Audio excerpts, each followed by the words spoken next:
There are moments that split your life in two. Before, after. I didn't know that Wednesday evening would be one of them. I was just trying to get dinner on the table before 7. My husband had texted around 4, bringing a colleague home, make something nice. I remember standing in the Whole Foods on Riverside Drive, holding a $6 bunch of asparagus, and trying to decide between 2 cuts of salmon, thinking, fine, a work dinner.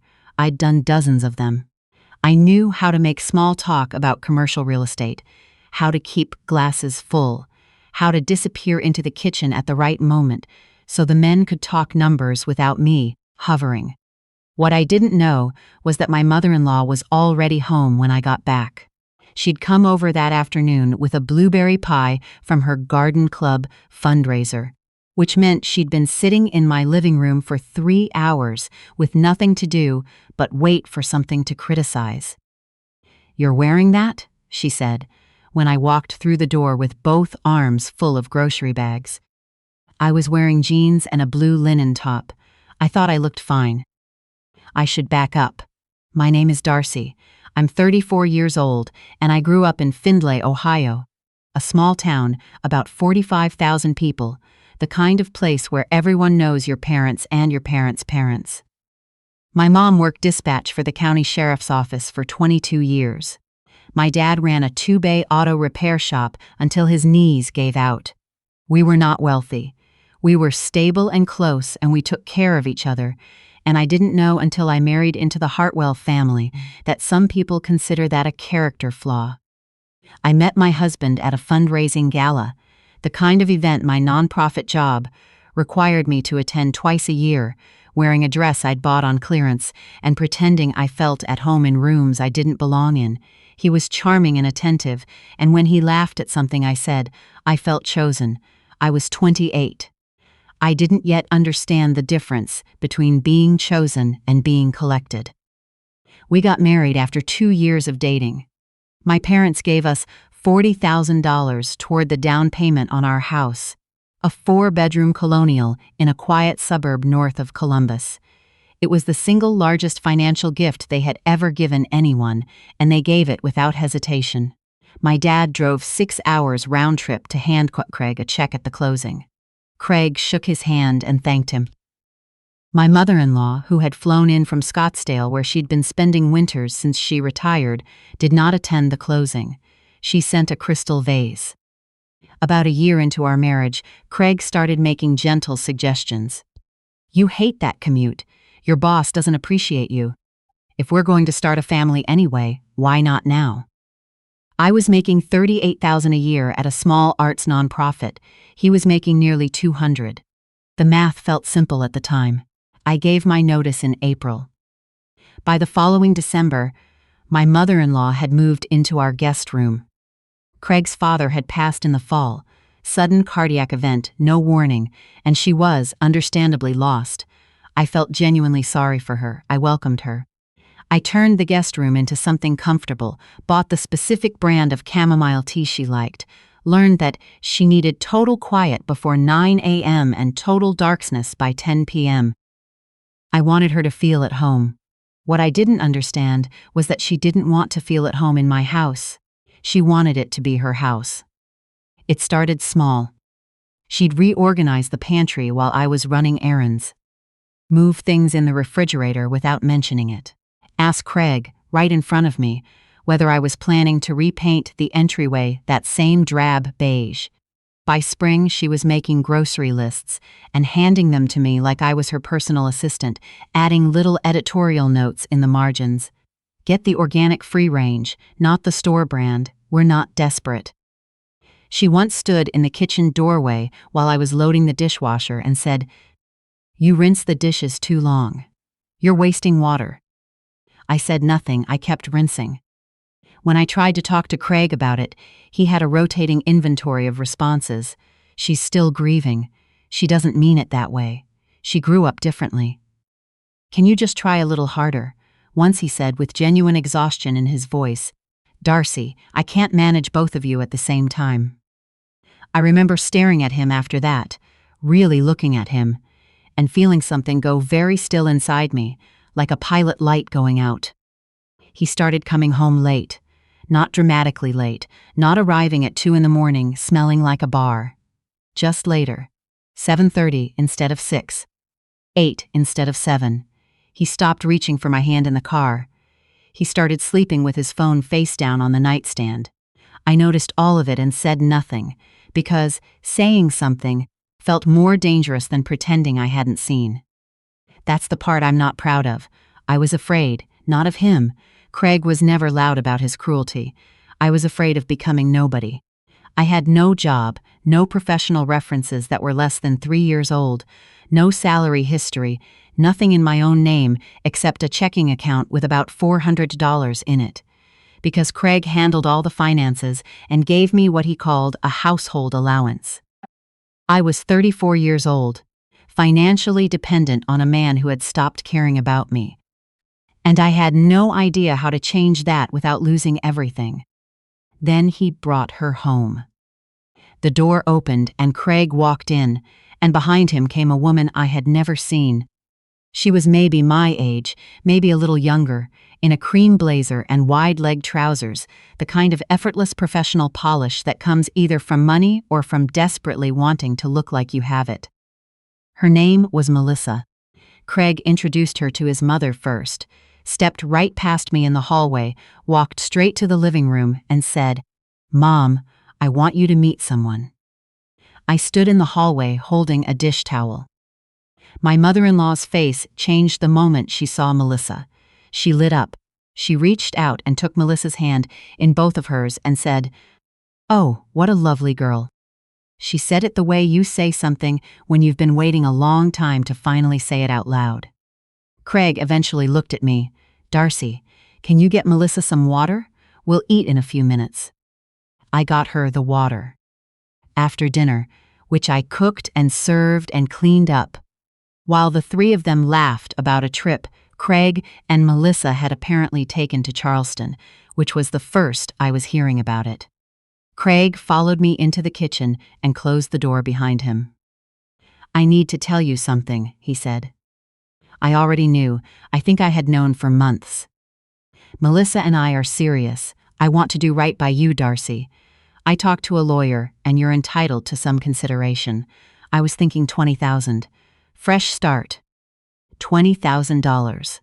For 3 years of running his household, managing his mother, and quietly disappearing from my own life. This house is half mine," I said. My voice surprised me. It was very calm. "The house is in both our names," he said carefully, "but we'd have to sell and split. You'd get your half after the mortgage." He paused. $20,000 gets you out clean, no mess. I thought about my parents' $40,000. I thought about the $400 in my checking account. I thought about my mother-in-law's grocery list margin notes. I thought about a lot of things, very quickly, and then I said, "I need to think." "Take the night," he said, like he was doing me a favor.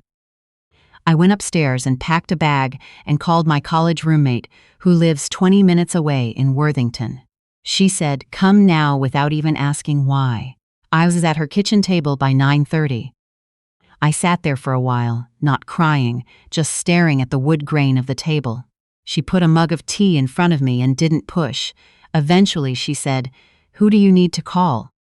There was someone. An old friend from college. We'd lost touch the way you do when life pulls in different directions. His name was Ethan. We'd been in the same study group junior year, the kind of person who was 3 steps ahead of every conversation but never made you feel slow for it. Last I'd heard, he'd built a software company that had done well.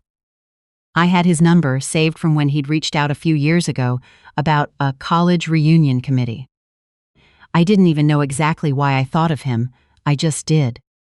I texted, "Hey, this is going to sound strange. Do you have a few minutes to talk?" He called back in 4 minutes. I told him everything. I don't know why it came out so easily. Maybe because he was far enough from my daily life that it felt safe, or maybe because I was simply too tired to perform composure. I told him about the dinner, about my husband, about $20,000, about my parents' down payment, about 3 years of feeling like a housekeeper in a house I owned. When I finished, there was a pause on his end. "Darcy," he said slowly, "what did you say her name was?" "Melissa. Melissa Corwin. She works at Meridian Capital, I think Craig mentioned." Meridian Capital. His voice had gone flat in a way that made my stomach drop. Structured Products Group. "I think so, yes. I know who she is." The weight in those 4 words made me go very still. "She's been consulting for my company," he said. 14 months. Financial advisory." He exhaled. "There have been some irregularities with our vendor accounts. My CFO flagged it 6 weeks ago, and we've had an outside firm reviewing the books." A pause. "Darcy, I need you to stay where you are. I'm coming to Columbus." He was there by 11 the next morning. We sat at my roommate's kitchen table with her laptop open, and Ethan walked me through what his forensic accounting firm had uncovered. Melissa had been billing his company through a shell consulting firm she controlled. Fake deliverables, inflated invoices, payments routed through 2 LLCs before landing in an untraceable account. The running total as of the last audit, just under $900,000 over 14 months. She had done all of this from inside his company, with full access, using Craig, who worked in commercial real estate and had client relationships with several of Ethan's investors, as an unwitting social credential. Craig had introduced her around, vouched for her professionally, used his name to open doors. He didn't know what she was doing, but he was about to make her the official girlfriend, officially absorbed into his life, officially untouchable. "She's about to feel very safe," Ethan said. He looked at me steadily. "We can't let her feel safe." I understood what he was asking. I just needed a moment to decide. "Here's what I need to explain, because I know how it sounds. Going back to that house, staying under that roof again, letting them believe they'd broken me. It sounds like something you'd read and think. I would never. I used to think the same thing. But I wasn't going back to beg. I was going back because it was still legally my home. My name was on the deed. My parents' money was in the foundation of it. And because every day I was inside that house, I had lawful access to things a divorce attorney could use." I called my attorney first. She confirmed what I suspected. Ohio is an equitable distribution state. My parents' $40,000, documented by bank records and the original closing disclosure, qualified as separate property traceable to a non-marital gift. My husband's affair, if documented, would factor into asset division. Any marital funds he'd spent on Melissa, dinners, travel, the Charleston trip, could be recouped as dissipated marital assets. "Get documentation," she said, "everything you can lawfully access." I went back on a Saturday morning. I told Craig I'd thought it over and wasn't ready to sign anything without a few days to process. He looked surprised, then comfortable, the expression of a man who believes he still controls the situation. My mother-in-law said nothing when I walked in, just watched me carry my bag upstairs. I was given the guest room. Melissa had apparently started leaving things in the master. For the next 3 weeks, I was quiet and nearly invisible. I cooked, I cleaned, I listened. I kept my phone's voice memo app running during meals and conversations in common areas, all of it legally permissible in Ohio, where only one party to a conversation needs to consent to recording. I heard things I already suspected and a few things I hadn't. I heard Craig tell Melissa that his investment in her consulting arrangement was going to pay off by spring.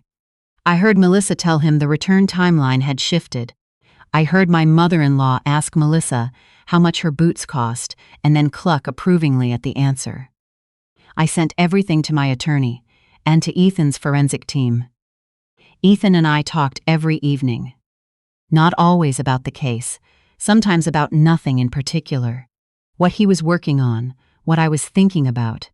It felt strange at first and then familiar and then like something I didn't have a name for yet, so I set it aside and focused on what needed doing. Craig's firm was honoring him with a dinner to celebrate his promotion to senior partner. 4 years in the making. He decided to host it at our house. A Saturday evening, about 20 guests, colleagues, his mother's friends, a few of his fraternity brothers, and their wives. He mentioned it to me the way you mention a task to household staff. We'll need appetizers and a main, nothing too complicated. Melissa would be there, on his arm, officially. I confirmed the guest count and said I'd handle everything. The day of the dinner, I texted Ethan a single word, tonight. He responded, I'll be there at 8. I spent the day cooking, bruschetta, endive salad, braised short ribs, roasted vegetables, a berry tart from a recipe my mother used to make every summer. I worked the kitchen the way I had for 3 years, quietly, efficiently, without thanks. My mother-in-law moved through the house accepting compliments from arriving guests while I refilled the bread basket. Craig was bright and expansive and proud. Melissa arrived at 7:15 in a red dress, and as I watched my mother-in-law take her hands with that same lit-up warmth she had never once directed at me. I checked my phone, 7:58. At exactly 8 o'clock, the doorbell rang. I'll get it, I said. No one was paying attention to me anyway. Ethan stood in the doorway in a dark jacket. Beside him was a woman in a gray blazer carrying a document folder, and a man I didn't recognize who I would later learn was from the investigative firm his legal team had retained. Ethan looked at me and gave a single small nod. We walked into the living room together.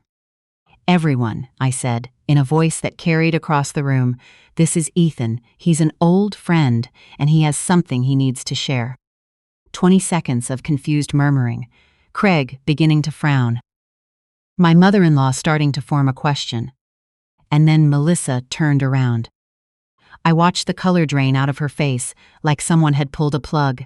Her champagne glass tilted in her hand. She caught it, barely. She didn't say anything for a long moment. Ethan, she finally said, just his name, like a reflex she couldn't stop. He looked at her with something I can only describe as the exhaustion of someone who has been deceived for a long time and is done being gracious about it. Hello, Melissa. The woman in the gray blazer stepped forward and introduced herself to the room as Ethan's legal counsel. What followed was not loud or theatrical. It was methodical.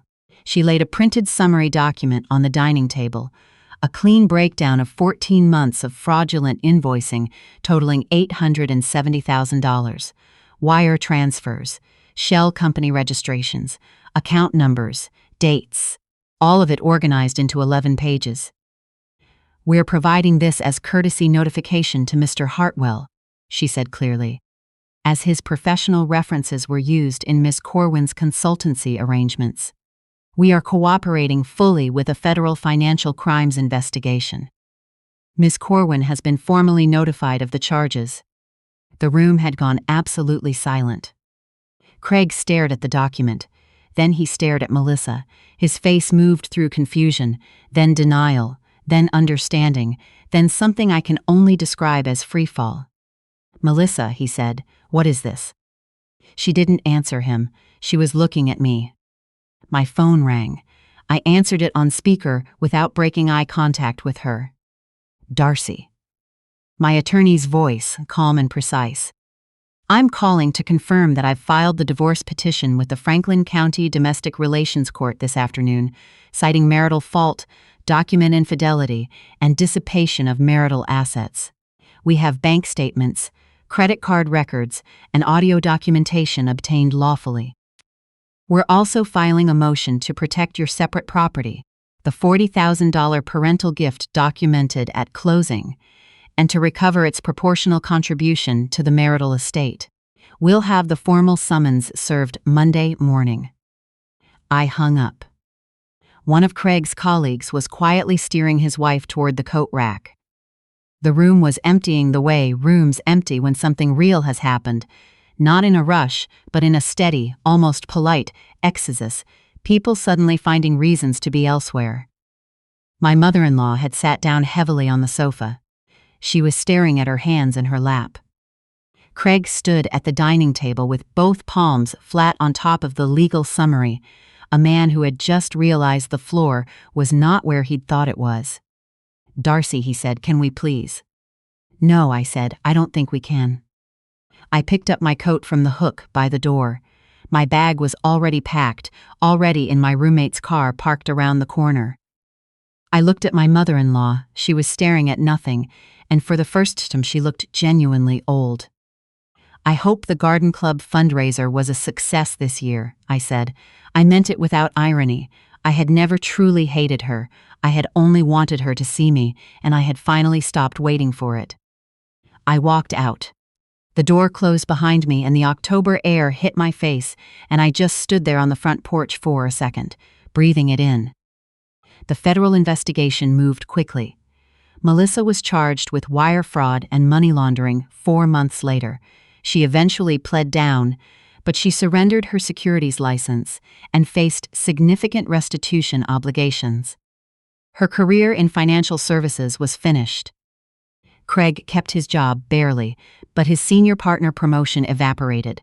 His firm's due diligence team had concerns, understandable ones, about a man whose professional endorsements had facilitated a fraud operation, whether or not he'd known. He was laterally reassigned to a smaller client book. The house sold in February. After the mortgage payoff, the court's recognition of my parents' documented separate property contribution, and the reimbursement order for dissipated marital assets, I walked out of the settlement with enough money to breathe, and then some.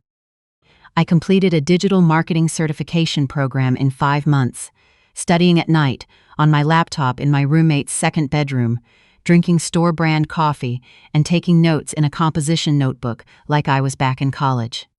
I applied to 42 positions, got 3 interviews. The third was with a mid-sized software company that needed someone to run their content marketing program remotely.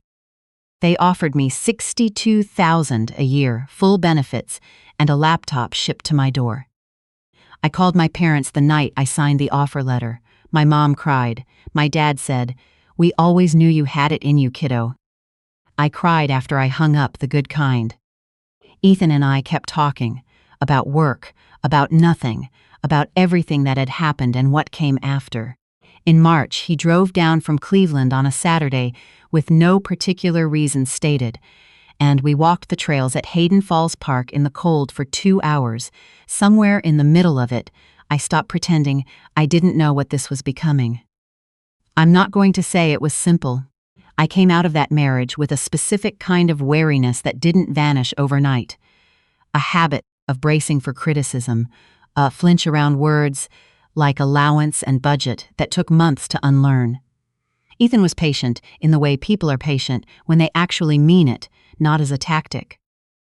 A year after that dinner, I was sitting on the back porch of the apartment I'd rented in Clintonville, drinking coffee I had bought with my own money, watching the neighbor's dog investigate the fence line. My phone was beside me with a work email I was pretending to ignore and a text from my mom asking what I wanted for my birthday. Ethan was inside making breakfast. I thought about where I had been a year before. Standing in a Whole Foods holding a bunch of asparagus, trying to make a dinner nice enough that I could stay invisible. The dish towel, the hallway.